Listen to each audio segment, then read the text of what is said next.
Warga Libanon sangat mengkhawatirkan perang terbuka antara pasukan Hizbullah dengan Israel merembet ke Libanon. Hal itu bisa terjadi jika kondisi peperangan tidak terkendali lagi, mengingat tentara Hizbullah sangat intens menyerang wilayah Israel. Banyaknya serangan ke negara Zionis tersebut telah menciptakan serangan balasan Israel ke wilayah Libanon. Dalam beberapa hari terakhir, kelompok bersenjata Libanon dan Israel telah melancarkan serangan lebih jauh ke wilayah masing-masing.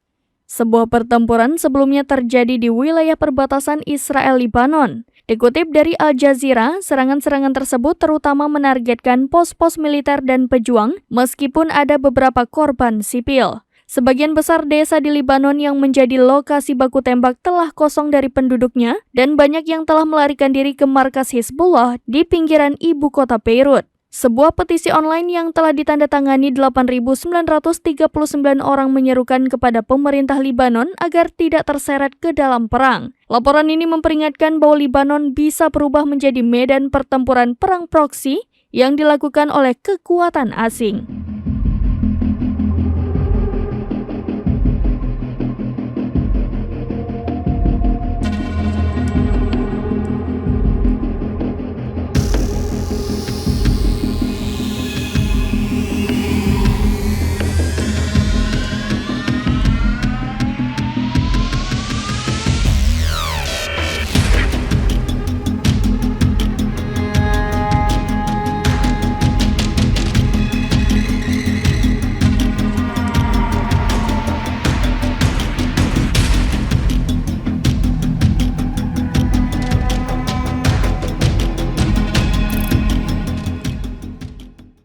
Download Tribun X sekarang, menghadirkan lokal menjadi Indonesia.